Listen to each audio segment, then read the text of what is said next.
I have Robert Alaniz here with me. He's the director of the movie You Don't Say, and he's going to tell us a little bit about the process behind the movie, how it all came together, the idea. So, Robert, tell me, how has it been directing You Don't Say, and tell our readers a little bit about the movie.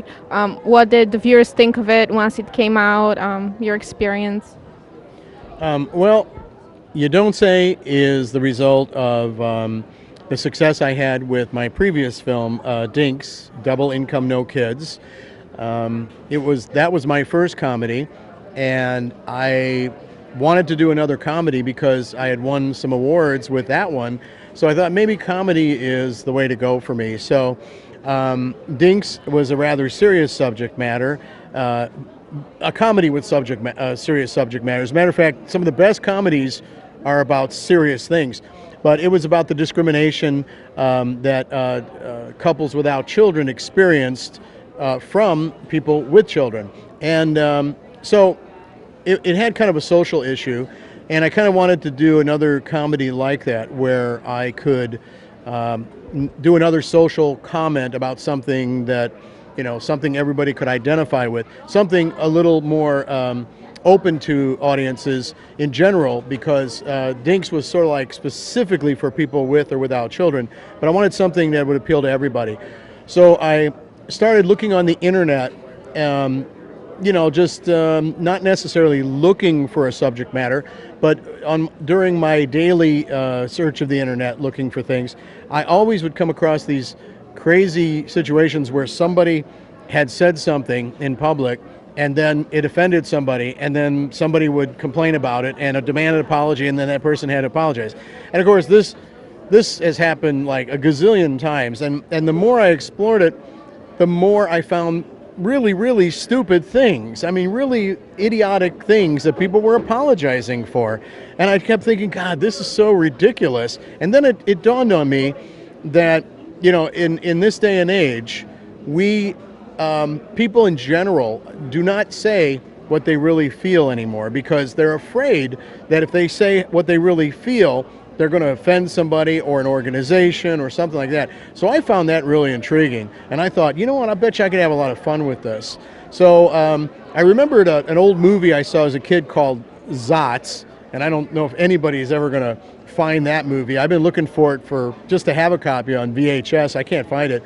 But it was a movie I saw as a kid about a magical coin that if you had this coin in your possession, you could do anything that you set your mind to, including fly. So as a kid, I loved that movie. I remember seeing it about 2 or 3 times in a kiddie matinee. So then I thought, wow, wouldn't it be interesting if I came up with a device, a MacGuffin as it's called in filmmaking, storytelling, of a device that when a person wore it, they had to say what they really felt and thought about anything and everything, and then put that character in corporate America. And I thought, oh, this is going to be great. So I started writing that. Then I wanted to add something, from my own heritage as a Mexican to the story, because my sister and some of my relatives always say, you never put anything in there about, with an Hispanic theme or anything or plot. So I thought, you know what? I'm going to go one step further, and I'm going to try to make some social commentary about Hispanics in corporate America and how they're used and everything. And I based a lot of the story off of experience, conversations I actually had with some of my sister's friends, and some of the discrimination and racism that still goes on against Hispanic people or Mexicans in general, and or Hispanics in general. Well, you get the idea. And the more I explored it, the more I started interweaving a subplot of a character named Lupe, who is being used by this major corporation to do a kind of a dishonest deal. And of course, the lead character finds out about it, and through different odds and ends of events, and very funny events, she comes to a realization that what she's doing is wrong. And I'm probably giving too much away. But anyway, that really appealed to me. And so I proceeded with that. I wrote that. And the big surprise was audiences seem to love it. They really like it. And I was some people would say to me, I don't mean to be to offend you, but I really like dinks, but I like you don't say more. And I said that doesn't offend me, because I won awards with dinks. So what does that mean that this one could do? I think it has great potential, and I think it's a universal theme. And I think not just Hispanics, but people in general can identify with the fact that we live in a society where we're muted. We can't really say what we want, and we shouldn't be afraid to. We should just say what we really feel, and I think you become more of a complete person with that. Well, what I liked is that the movie was actually set, like you said, in a corporate America scene, and then Julia, who played Bobby in the movie, spoke on the phone with her mom, and then they had conversations about the blacks in America, and then I liked the fact, to me it was interesting that it was brought up that it's not the blacks that are the end people in America, but it's actually the Mexicans, the Hispanics. So that was, to me, pretty interesting that it was brought up in that way in the movie. So can you elaborate a little bit on that, the comparison between the blacks in America and the Hispanics? Like, what is the difference? How differently are they treated by corporations, by people in general? That particular scene, which it's the letter word scene, which is what you're talking about. I was really nervous when I wrote that scene because I was, my sister and I would talk a lot about Mexicans and about her friends and about how job opportunities were not given to them because they were Mexican. And of course, they never would say that. And then one of the things she always would say was, Mexicans don't stand up for themselves. They kind of just accept the way things are because they don't want to cause any trouble. Whereas I think African American people aren't afraid of that.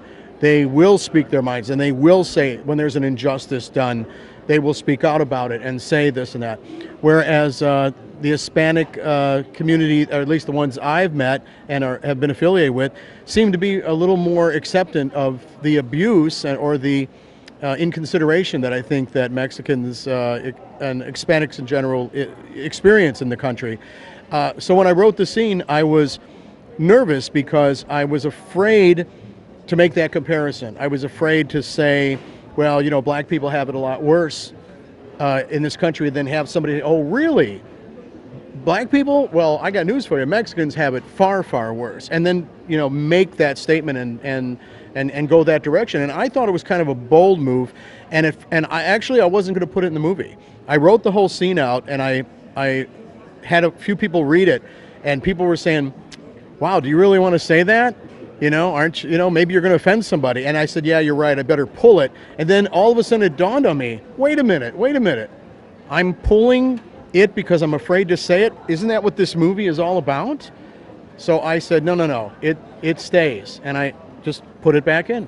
And it is what it is. It makes the comparison in a very, intelligent way. It doesn't put down black people. It doesn't put down Mexican people. It just points out the fact that I think a lot of Hispanics are much more acceptant of the abuse or the way they're mistreated in corporate America or in America alone.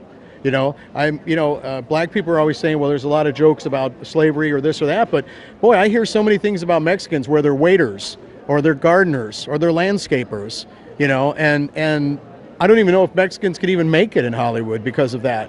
Because I don't know, as you know in the movie, there's all these names listed of all the black people that made it, but you'll never see a President Gonzalez. And I really don't think you will. And someone said, oh, yeah, you will.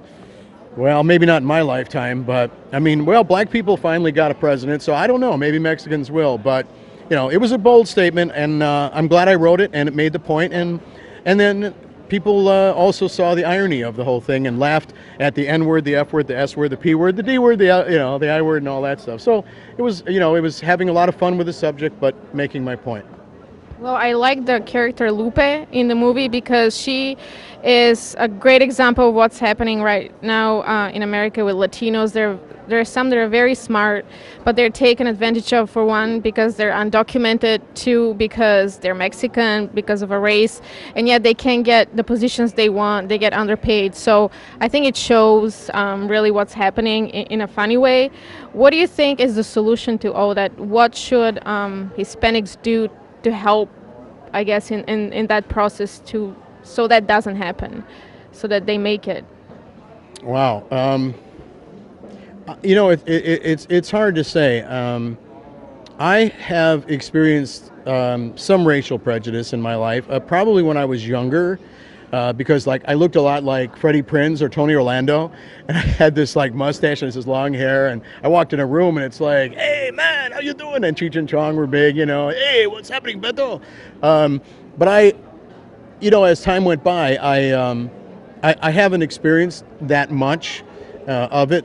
So it's hard for me, I think, to say what should be done. All I can do is answer that from just using simple logic, and that is that I think, as I tell my sister, and the advice I give her is that, don't settle for less.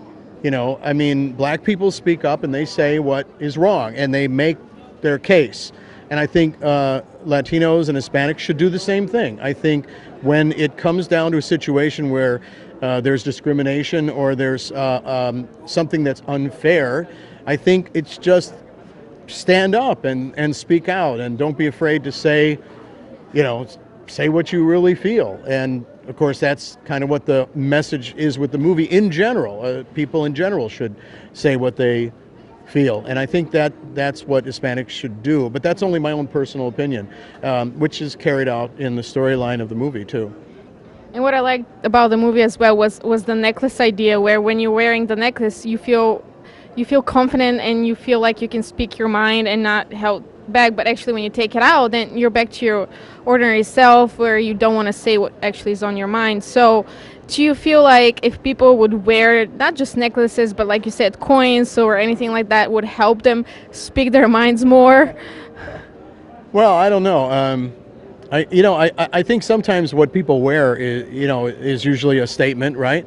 I've been wearing a hat like this for something like 30-something years, and everybody asks me, "Well, what are you trying to say with that?" And I just say, "Well, I think I look good with a hat," but it's not much of a statement. I don't know. I think people should. I mean, I know most nationalities have a pride factor where they will wear a symbol or something from Mexico or from China or from wherever country they're from to show their pride and that type of thing. And I think that's great. I think that's really good. But I think it's more important to speak it and show it that way verbally is what I think. So. And if people are interested in seeing You Don't Say, other than the movies, where can they purchase or see the movie? If they don't have an access to a theater or they can't afford it, what are the options?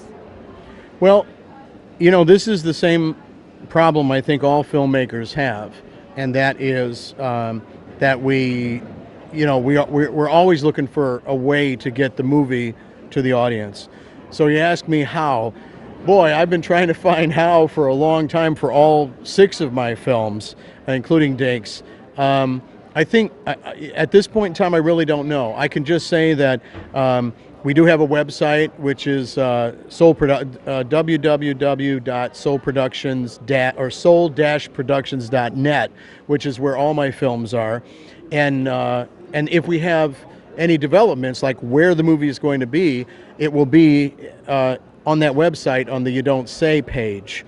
But in the meantime, we are going to try to get distribution like every other filmmaker tries to do.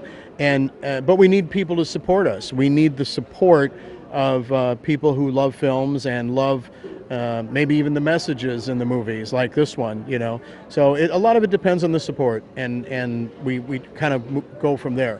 I just wish I knew where it was going to be next, but I just don't know right now. But just, keep looking at the website, and that's how you'll find out. And any future projects for you, other than You Don't Say? I'm writing another comedy right now, another script, which will also have social commentary. I've been very lucky with that as a writer, so I think I'm going to kind of follow it and see how far it takes me. But I do have another script that I'm writing right now. I hope to go in production in 2014 with it, but a lot of it's going to depend on the financing and the support. We might be advertising it on like Indiegogo or Kickstarter, which is a program that filmmakers use to raise the funds. And then we'll just see how it goes from there. But they're, hopefully, with the support of people and the route we're going, there'll be another movie. Thank you, Robert. Great movie once again. Thanks. Well, thank you. I'm glad you liked it. I can tell you really liked it. I can tell, it's in your eyes. I did. I loved it. I'm still thinking about the message. Is that what you say? It's what you don't say that can really hurt people. That's the line that sticks in my mind. It totally will. So, thank you. You're welcome.